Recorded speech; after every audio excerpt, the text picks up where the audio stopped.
My name is Marcus, and I need to tell you about a guy I know who makes $127,000 a year and couldn't cover a $1,200 car repair without putting it on a credit card. Not because he's irresponsible, not because he's blowing money at casinos. This guy has a master's degree. He reads personal finance articles. He has a Roth IRA he's contributed to exactly twice. He does everything the internet tells you smart people do. And every month, the same thing happens. He earns more than most households in this country and somehow ends up with $340 left in his checking account on the Thursday before payday. If you've ever looked at your income, looked at your bank account, and felt a kind of quiet, nauseating confusion, like the math should work but it doesn't, then you already understand what I'm about to explain. And it has nothing to do with your spending habits or your discipline or whether you buy too much coffee. It has to do with a structural trap that is specifically designed to get worse the more you earn. So here's what we're doing today. I'm going to show you why six figures is the most psychologically dangerous income level in America. Why the raise that was supposed to change everything actually made your financial position worse in ways that don't show up on any pay stub. And I'm going to show you the exact mechanics of how this happens using real math, because once you see it written out, you will never be able to unsee it. Let's start in 1899. There was an economist named Thorstein Veblen who wrote a book called The Theory of the Leisure Class. In it, he described something he called conspicuous consumption. The idea that humans don't just buy things because they need them. They buy things to signal their position in the social hierarchy. A carriage wasn't just transportation. It was a broadcast to your neighbors that you had arrived. A tailored coat wasn't warmth. It was a statement. Veblen's insight was brutal. Human beings are wired to spend money not to acquire things, but to acquire status. And status spending is infinite. There is no ceiling. Because the moment you reach a new level appears above you with more expensive signals required to belong to it. Here's where it gets dangerous.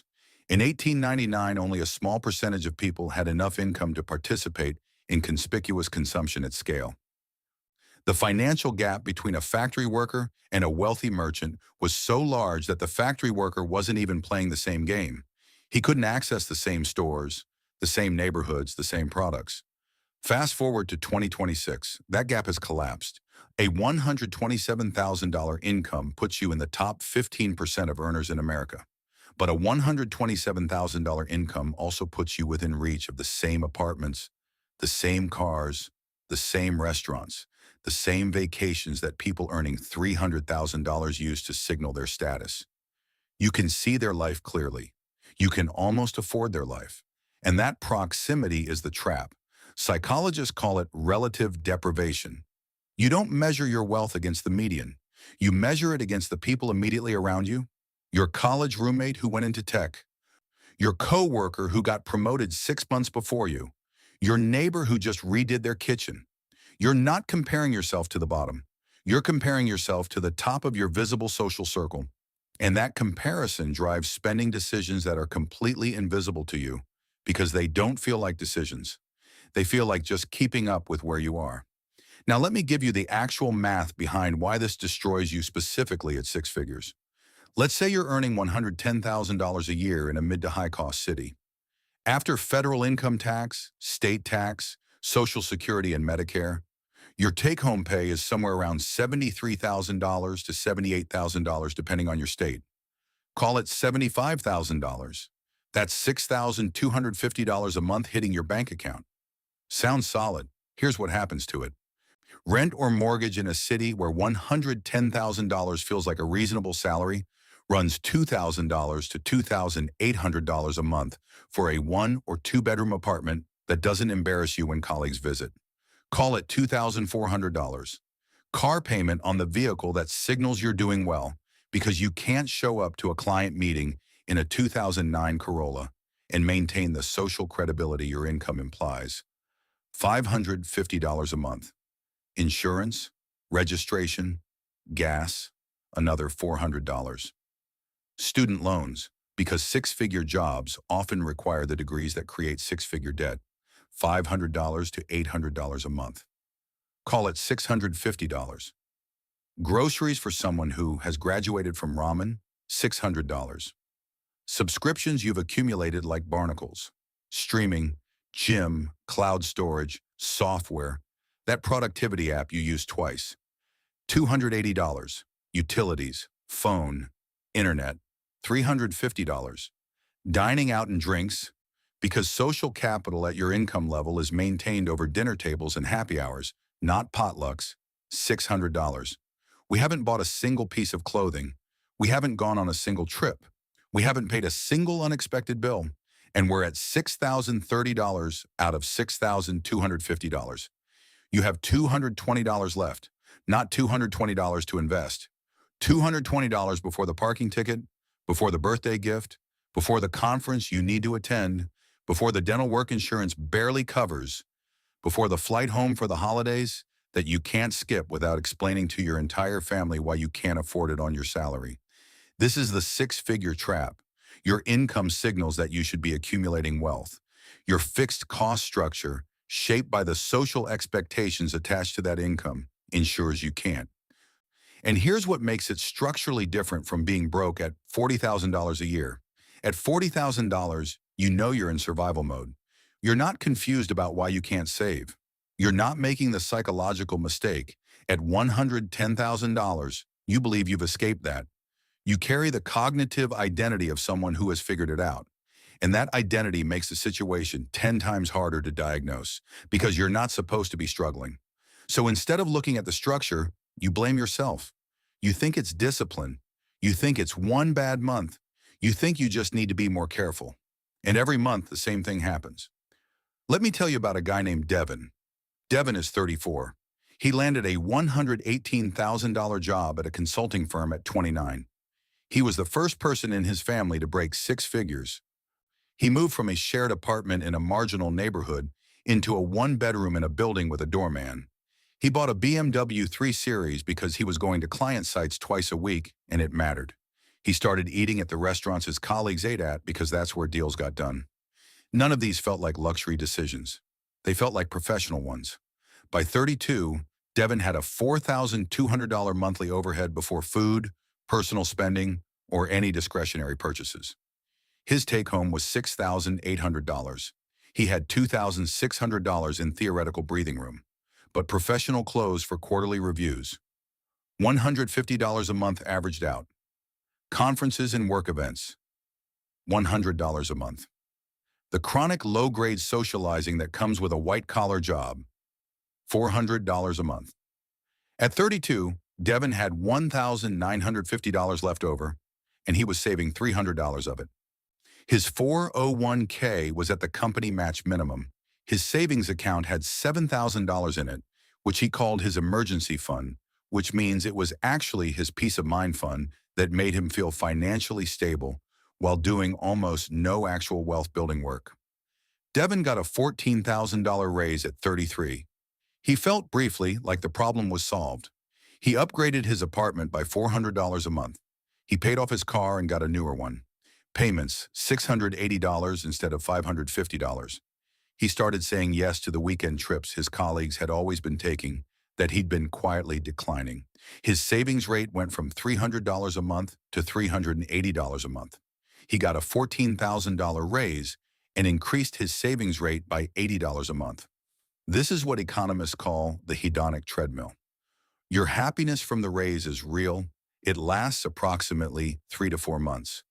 Then your spending adjusts to match your income, your baseline expectation resets, and you need another raise to feel the same relief. Except now your fixed costs are higher, your social obligations are more expensive, and the next raise has to be even bigger just to move the needle. Devin is 34. He earns $132,000. His net worth is $41,000, almost entirely in a 401k he barely touches. He has no taxable investment account. He has $9,000 in savings. He feels constantly, quietly, inexplicably behind. This is the trap, and it is not a discipline problem. Here's what nobody explains about income and wealth. They are not the same variable. Income is a flow. Wealth is a stock. Income is water coming out of the faucet.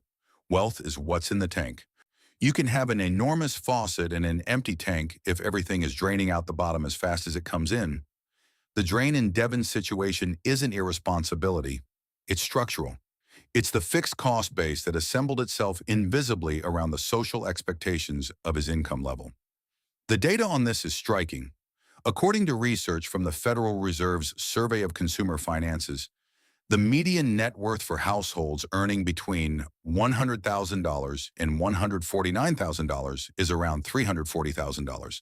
Sounds significant until you realize that for households in that same income range who are in their late 30s to mid 40s, the median drops below $200,000. And when you strip out home equity, which is not investable unless you sell, the median liquid net worth is somewhere around $80,000 to $100,000. Earning $110,000 to $130,000 for a decade and ending up with $80,000 in actual investable assets is not a wealth-building outcome. It is a treadmill. Faster than most, but still a treadmill. Now here is where the math becomes genuinely alarming.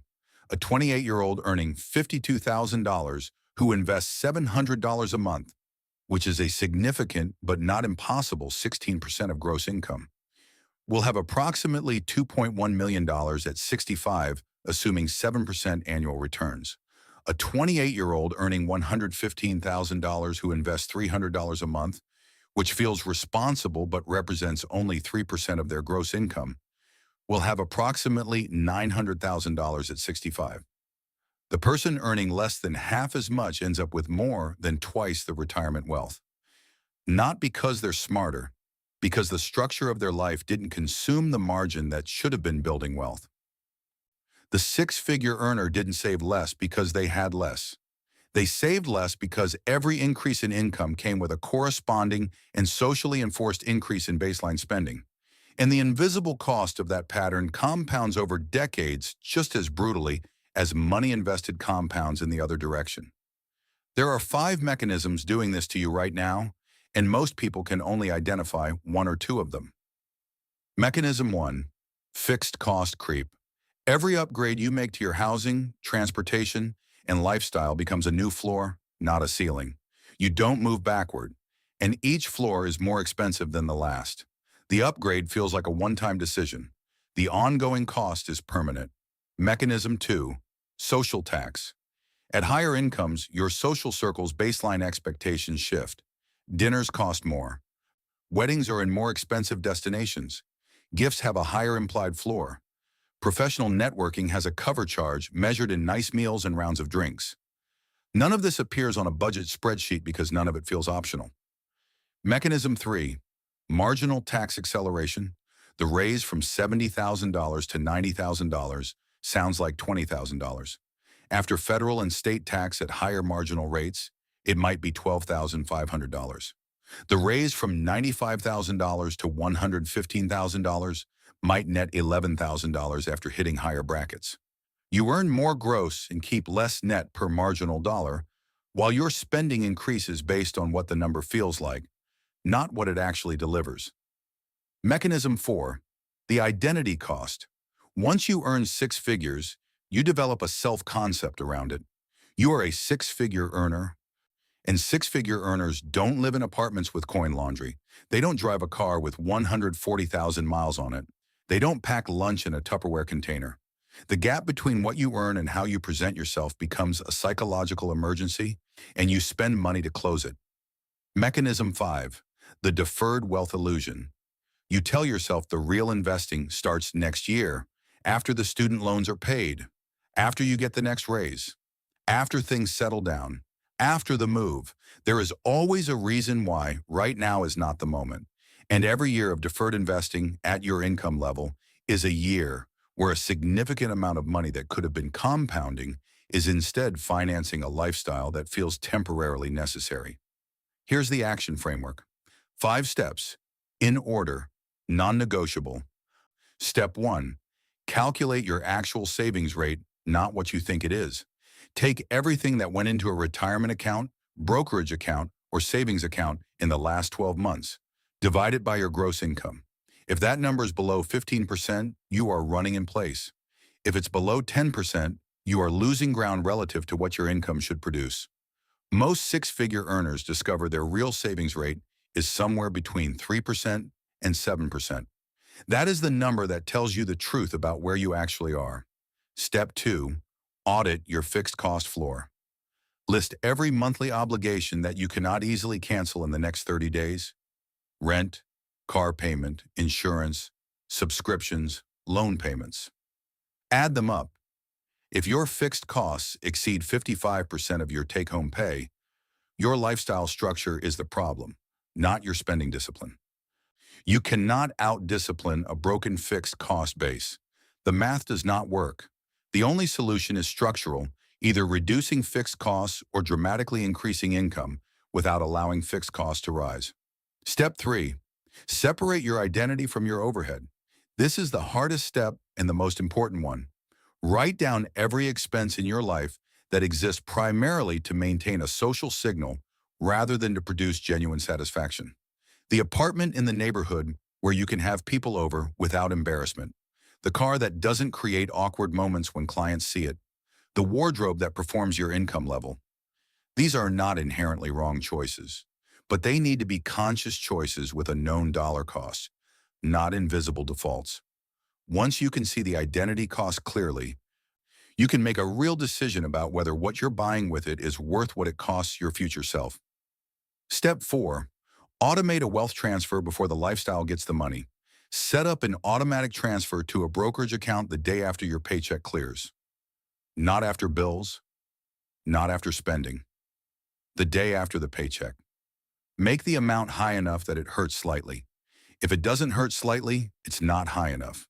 The goal is to rebuild your spending baseline around a lower available number. Your brain will adjust. It always does. It adjusted upward every time your income rose. It will adjust downward if you force the constraint. This is not deprivation. This is giving your future self the same priority your current lifestyle currently gets. Step 5. Treat every raise as a split, not a windfall, a split. When your income increases by any amount, immediately commit 70% of the after-tax increase to increased investment contributions before you see it in your checking account. Take 30% and do whatever you want with it. This is how you allow your life to improve while simultaneously accelerating wealth building. Most people do the opposite. They take 100% of the raise in lifestyle and intend to invest later. Later never comes. Here's the reframe I want you to hold on to. Your income is not your wealth. Your income is an input. The question is what the input builds. Right now, for most six-figure earners, the input is building a lifestyle that requires the same or greater input indefinitely. The treadmill sustains itself. You're not building anything that generates income when you stop running. You're funding a machine that stops the moment you do. The people who escape this, and they exist, I have met them. I've seen their accounts. They made one psychological shift that changed everything. They stopped optimizing for how their financial life looked and started optimizing for what it would produce. They drove the older car on purpose. They stayed in the apartment 1 year longer than felt comfortable. They declined the upgrade every time the math said the upgrade wasn't building anything. And they watched, slowly then suddenly, the compounding curve bend upward and carry them somewhere that no salary could reach on its own. 6 figures was supposed to be the milestone. Turns out it was just the starting condition. The question is what you build from here. Subscribe if this is the first time someone has laid out the actual mechanism clearly. Drop a comment and tell me what your real savings rate is. Most people have never calculated it. The number might surprise you.